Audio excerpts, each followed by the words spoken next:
What's up, everybody, and welcome to ITG Daily, the show that brings you the hottest in gaming news. I'm Drew Bosley, that's Scott Savage, and you can join us at InsideTheGame.ca, those networks around the globe. Thanks to our friends over at Fired Up Network, 212 platforms there. You can join us on things like SoundCloud and a multitude of others. Don't forget YouTube at Inside the Game Official, and of course those beautiful TV streaming networks around the globe: Roku, Amazon Prime, Samsung Plus, Jinx Esports TV, ESTV, and there's so much more. Just look for us, you'll find us somewhere. Of course, don't forget about us over on Twitter at the official ITG, and Threads as well at Inside the Game. So take a look for there. Scott, there's a lot to talk about on today's show. Some big news, man. What do we have?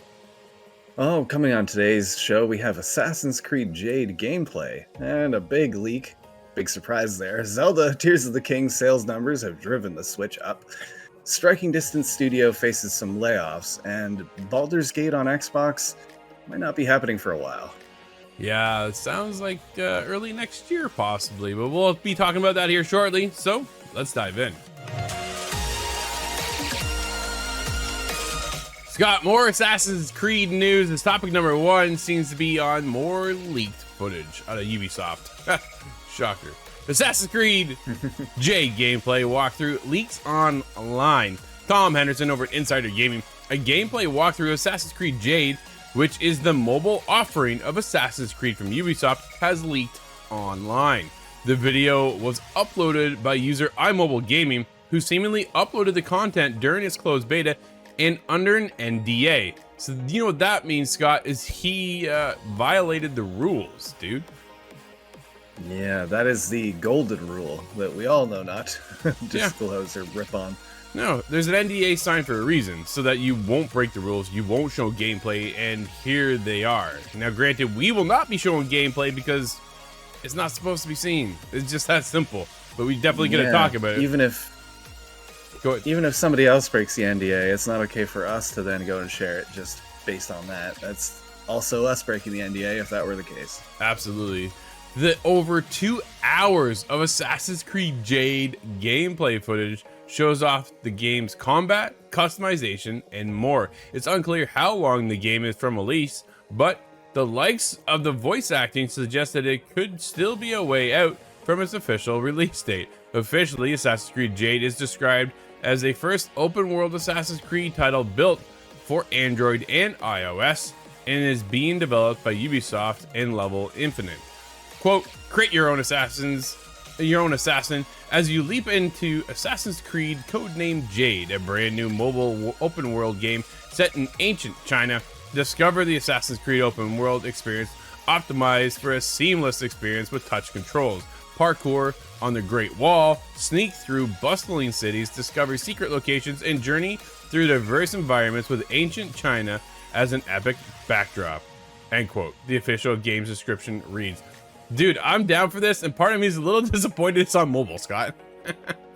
Yeah, I had that realization. My screen is cracked, and I'm gonna have to get it fixed because it's starting to do the weird thumbstick thing. Yep, nope, absolutely. It's funny how the game's received a brand new trailer from Ubisoft for it in 2023, but no official release date was given. Assassin's Creed Jade isn't the only mobile game from Ubisoft without a release date either, as publisher also aims to release, Scott, one of our favorite games, Rainbow Six Siege is coming to mobile, dude, and The Division mobile is on the way as well in the next couple years or so. Nobody actually knows. There's no solid concrete dates on these, but you're starting to see Ubisoft picking up their mobile division a little bit and bringing some of the biggest titles they own over to the platforms. Oh, it's really interesting to see, but I'm very cautious to see if that works out properly, because although I understand the numbers are behind the mobile market and it's just giant, it's something that I've never really enjoyed myself. Which is fair. The one I played the most, and I mean the most, is PUBG Mobile. Dude, my wife and I have played that. I'll never forget it. It was Boxing Day just after Christmas. We literally got up, we sat on the couch, and we played that all day. That was the only... Dude, we never left the couch, right? It was one of those. That's all we played that day. And it was so much fun. To bring over Assassin's Creed, now we are getting codename Red, right? When you think about console, this is the next big RPG for Assassin's Creed coming out next year. Rumors are floating around to say that's what they're working on. And that's set in feudal Japan. So instead we're getting Ancient China over the mobile side. And I'm down for this. I'm definitely going to try it. I want to try Siege. I want to try the Division as well. I believe it's the Division Resurgence. I almost said Heartland. Heartland is the new Division one that's coming to console, but nobody knows when that one's coming either. Dude, there's so many questions out of Ubisoft. They're like, here's what we're working on, but there's no official release date, which is probably, I'm going to say it, dude, this is probably for the best. Don't give us a release date, because then you fall into that skull and bone scenario, and then it gets delayed, and then it gets delayed, and then it gets delayed, and nobody knows when that game is coming out, or if ever at this point. Yeah, no, we're gonna have to wait until the Ubisoft leaks confirm a release date. Well, and this is where things get a little sour for me, dude, is that we sign NDAs all the time, and this is something we don't ever do. And yet there's other people who are like, we don't care. Like, well, then you're just gonna burn your own bridge and not get into the early access and get another NDA sent your way. Instead, you're just gonna get scrapped because they'll red flag you, and this won't happen. Man, I don't know, right? There's just there's a level of respect when you're signing these things, and then for me, on what we do, it's rather important to us that we stay true to those. Yeah, weird. Mistakes can happen, but when you're signing something, you've signed away that excuse. Dude, mistake of 2 hours of content uploaded. Now the footage has been removed as well, so take note of that. You probably won't find it now because it's been taken down. Which is actually fortunate in my case. I have not seen it. Yeah, part of me wanted to see it because I'm curious how does this look? How does it run? How does it feel? Right? There's a lot of questions. I'm down to take my Assassin's Creed experience on the go. It's funny how hungry I am right now for Assassin's Creed. Now that Valhalla's been long gone, I've been playing so many other things. I'm kind of getting that itch to get back in the world of Assassin's Creed. But then again, Mirage is not that far away either, Scott. Well, I wanna see this, but I want to see it when it's completed, when ready to be shown, because we don't want to see another Grand Theft Auto beta alpha issue happen there, and I don't want to sour my own hype. Absolutely. No, I'm pretty hyped on this. I think it'll be fun. I'm looking forward to being able to take this on the go. I think that's the other side of it too. Dude, I'm down for this, but there's so much Assassin's Creed right now coming out of Ubisoft that I'm kind of nervous. We're going to get just flooded with so much Assassin's Creed. We're just going to get burnt out. 6 minutes, dude. I checked. I looked over. I'm like, I am recording that, right? I think I'm working on a bit of delay. It seems that way. You want to bounce out and come back in? Yeah, I'm gonna go check, see if my brother's Fire Stick was on all night playing Archer. I'm wondering if it's still playing, but the TV's been turned off. Okay. Not that should matter anyways. Fucking, what year are we in? Yeah. Scott, this should come as no surprise, as topic number 2 says Zelda drives record quarter for Switch with 18.5 million sales. That's a big one, dude. Yeah. Let's get into Andy Robinson over at VGC, as he says, The Legend of Zelda Tears of the Kingdom drove a record quarter for Nintendo Switch, with the company confirming it sold 18.51 million units of the game as of June 30th, 2023. During the 3-month period, global sell-through of first-party software reached the highest level for a first quarter since the Nintendo Switch launched in 2017, the company claimed. The company also enjoyed a record first quarter profit of 185.4 billion yen, which is, holy man, is basically $3 billion. So there you go. Animal Crossing New Horizons and the start of COVID-19 lockdown boosted sales. Driven by Zelda, Nintendo shipped 3.91 million Switch units during the 3-month period, just short of the 5.68 managed in quarter fiscal year 21, which is up 13.9% year over year and brings on the life-to-date total of basically 130 million. Man, oh man. I saw the question yesterday Scott posted. Does Nintendo need another Switch?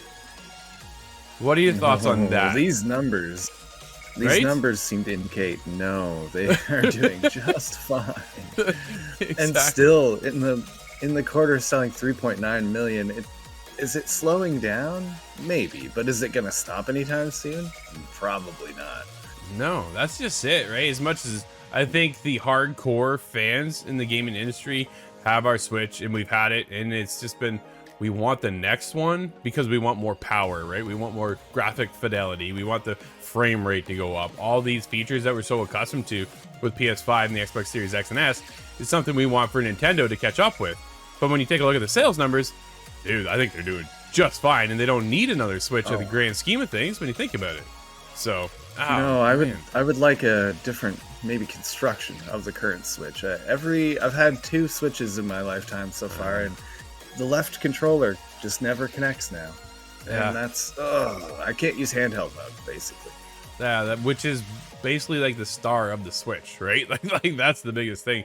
But either way, The Legend of Zelda Tears of the Kingdom was released on May 12th and sold 10 million copies worldwide in the first 3 days, according to Nintendo. That made it the fastest selling game in the history of the series and the fastest selling Nintendo game of any system in Europe and the Americas.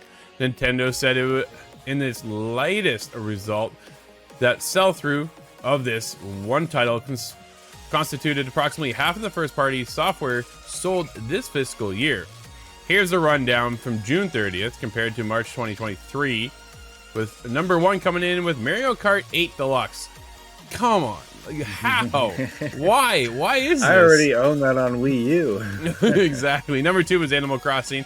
Smash Brothers Ultimate was number 3. Legend of Zelda Breath of the Wild was number 4. Not Tears of the Kingdom. That was there with 30 million. Super Mario Odyssey. When we get an Odyssey 2, Scott? Switch 2? Oh, probably Switch 2, yeah. Right? I don't think they'll go back to Odyssey. We have Wonder coming up, right? Yeah, that's right. So we're getting Wonder this year, but we're not going to have a Mario Odyssey. I wonder, do you think they're working on that as a launch title for the next Switch? That would be a very strong launch title, and you have to have Mario there. Yeah, I would think so. Pokemon Sword and Shield was number 6. Number 7, Scarlet and Violet. Number 8 was Super Mario Party. Number 9 was Legend of Zelda Tears of the Kingdom. And then number 10 was the Super Mario Bros. U Deluxe. Oh man, I tell you. Quote, consumers who played the previous entry, The Legend of Zelda Breath of the Wild, have been the primary driver, but as the weeks have passed, we have seen that a growing percentage of purchases are being made by consumers who have not yet played that title, it said, end quote. So there it is, Scott. They're catching up. They're like, yo, we see this hype coming around for Tears of the Kingdom. We're going to go back in time first, play Breath of the Wild, and then get into Tears of the Kingdom. And it just keeps driving Nintendo sales up. Dude, it's not a bad problem to have. No, absolutely not. And I was one of them that have played Breath of the Wild, but I never actually bought Breath of the Wild myself. Yep. So I'm a small percentage there. I have Tears of the Kingdom now, and that's where I jumped in, kind of. And I've been loving it. So it's no surprise to see it just still dominate all of the Switch sales. I know a lot of the people in my generation who grew up with Ocarina of Time first. This is kind of what's brought us all back. Yeah, which is fair, right? Breath of the Wild I played, never finished. I did enjoy what I was able to play, though. We had an early review copy and then had to send it back to Nintendo at the time. That was how that worked back in the day. Oh. There's some inside baseball for you. Yeah, so that's how that went. Before my time. It was before your time, probably just before actually you joined on. But that's how that went down. So I'm like, okay, cool. We're just testing it at the Switch, and then when it launched, we actually were able to get in with Breath of the Wild and play it at the same time. So we had a good time. Wasn't able to finish it. Tears of the Kingdom come out. I'm like, yo, I'm jumping in. Purchased the copy. You got a review copy, and that's how we kind of went down here at the show. And that's, dude, I'm still playing. Like, I have plans of playing it this weekend still, right? Like, it's that big. Question is then, Scott, is Tears of the Kingdom Game of the Year this year? Oh, it's definitely a contender. Everybody knew that going into this year, but I think it holds strong. It's really just a matter of how strong will Starfield launch, and is Spider-Man 2 gonna just destroy all those? Well, that's just the biggest thing. It's such a strong year for games. The conversation around Game of the Year, man, it's going to be a legendary one this year. Scott, topic number 3 is some sad news as the Callisto Protocol development is hit with layoffs. Mike Straw over at Insider Gaming. Some more bad news for the gaming industry as Striking Distance Studios, the developer behind the Callisto Protocol, had layoffs on Tuesday. The news was broken via various LinkedIn posts. Quote, I'm sorry to see the layoffs at Striking Distance Studios, end quote. Patrick Bowswick of Pixelated Talent and formerly of Striking Distance Studios said, quote, it took many years to assemble such an amazing talents. Without a doubt, the group of people are some of the most talented in the industry, end quote. Read more. Callisto Protocol's final chapter launches first on PlayStation. Quote, I was impacted by the layoffs of Striking Distance Studios today and am looking for a new opportunity as a senior environment artist and world builder, end quote. Senior environment artist Matthew Smith posted. As far as the scales of layoffs are concerned, the information isn't currently known. The studios also has yet to publicly comment on the layoffs. The Callisto Protocol was released back in December 2022. The game was met with mixed reviews from both critics and players. Though it did sell over 2 million copies, it didn't reach its initial sales target of 5 million, Scott, against a 162 million development budget. Ouch. Yeah, having played the game, I can tell the production cost of it was higher than most. That's for sure. Right. But I would have loved to see those sales recuperate that cost because I liked the game. We didn't have it for review, but Yeah. my quick personal thoughts on it were it was really cool. It established its own universe, and I really hope it has a sequel, but it doesn't seem like that is very likely. And now that layoffs are hit, right? The targets are set as one expectations, but when they're not hit, what happens in that case? Unfortunately, some people are affected here with layoffs. Hopefully everybody's able to land on their feet and they can get back into another studio and work on another project and bring us their talents and put it into good use. But it is unfortunate. This is something we see often, Scott. Like Square Enix obviously, dude, Square Enix is known for it. Our target is here. It is never hit for some reason. I don't know if they're just aiming way too high for what their target expectations are, but they're always underselling. And they're like, oh, no, it didn't sell that well. Well, actually, it did sell well. It's just your target of hopeful dreams and pipe dreams just weren't met. So I'm curious to see here, you know, dude, it's a brand new IP. It's 2 million copies. It did decently well. Met with mixed reviews. You were even talked about some of the critiques within the game when you were playing it. Yeah. There is room here to build off of this world, though, isn't there? I think so for sure. Now, I'm wondering if we're going to see it ever come back, if we're going to see a return in a couple of years' time, but nobody is rushing to create a sequel, and that's unfortunate. Then it's much more unfortunate when it affects people's lives like this. Absolutely. The other question, too, is what happens now to Striking Distance Studios? Is there another project, or are they moved on to another IP, right? This was supposed to be at some point tied into the PUBG world, which was really bizarre. But then they said, no, it's no longer tied into PUBG. This is its own separate thing. And here we go, which kind of got into the like Dead Space genre, right? Like that's kind of where it's going. And I thought it would have fit well. There would have been some competition between the two titles if this hit at such a high mark where Dead Space did, and then Dead Space Remake. And you know, all these other titles are kind of coming around. The genre is wide open for it. The availability is there. If they could just tweak some of these missing and minor critiques, then maybe that would take the sequel to the next level. Maybe we can get that Assassin's Creed 1 to Assassin's Creed 2 experience with the Callisto Protocol. But for me, dude, I just watched on the outside and I just listened to what your thoughts were on the game. Oh, it is certainly not a game for yourself. If you don't like horror, I'd stay away from Callisto. Yeah, absolutely. Scott, let's do it, buddy. It's Baldur's Gate 3 Xbox could be pushed into 2024, but you can hold yourself over with Baldur's Gate 1 and 2 on Game Pass. This is Stephanie Jackson over at VG247. It looks like Baldur's Gate 3 may be released in either late 2023 or early 2024, going by a recent comment from Larian's director of publishing, Michael Dose. The comment notice on Twitter by VGC states that the studio hopes to have an update regarding the Xbox release date, quote, by the end of the year, end quote. As previously reported, the reason for the Xbox Series X and S delay is due to technical issues getting split screen co-op to work on Series S. Scott. Oh. Yeah, the less powerful machine apparently is bringing up some problems when it comes to the Xbox console. Oh, this brings up a whole argument of, is split SKU proper? Is that the good thing to do? Offering two different sets of hardware. It has not worked in this case. Is that a problem going forward? This is kind of what we talk about getting held back when we're jumping into the new gen, the current gen. Absolutely. What we should be calling it. Yeah.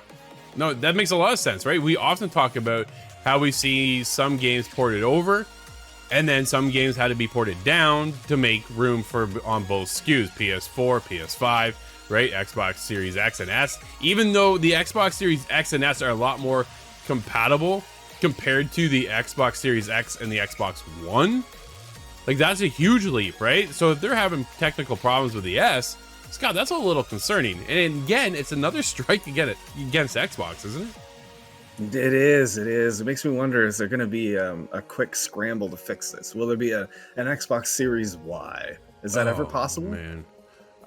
Dude, where do you think they take the next Xbox? Like, oh boy. Nomenclature, I have no guess. Yeah, we know where PlayStation's going with the PS6, but the Xbox, that's just the one question after another. What a fumble along with that one. But dude, this is disappointing because it's been out on PC forever, right? Dude, I even played it way back, ready for this, on Stadia. Like that's where I was. Oh wow. I know, that's where I was playing this, and I had a good time. Dude, this is a great game. But everybody over at PlayStation is gonna get their hands on it. Those waiting on Xbox are just gonna have to wait a little bit longer.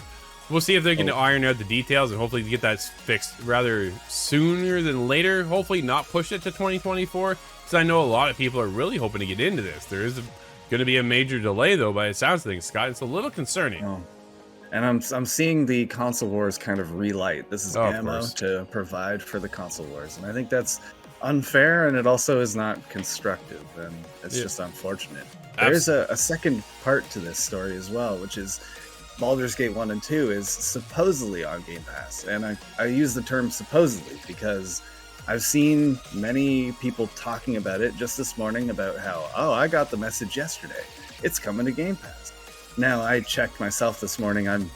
We're in Ontario. Maybe it's a little different, but I have not seen Baldur's Gate 1 or 2 on Game Pass. It is searchable, but it is not free on Game Pass. Granted, it's still the morning for us, and there's normally, I think, an update in the afternoon. So I wonder if that's when we're going to see it drop. And then are you jumping in on 1 and 2?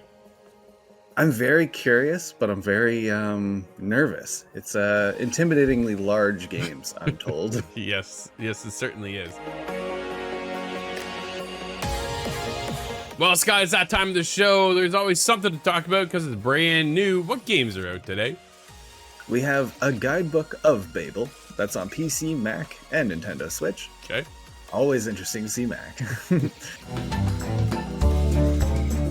We have Wisspike Survivors, Sword of the Necromancer. That's now on the Xbox Series. Adore on PlayStation 4, 5, Xbox One, X and S, and the Switch. Word Factory is on PC. Tiny Thor is on Switch. That one looks cute.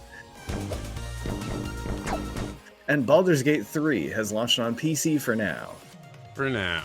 PS5 and the Xbox Series X and S at some point. Eventually. It's too late. There's a gust of weave about.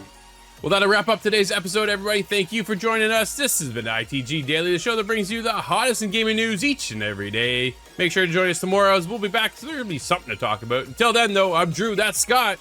And we'll see you inside the game.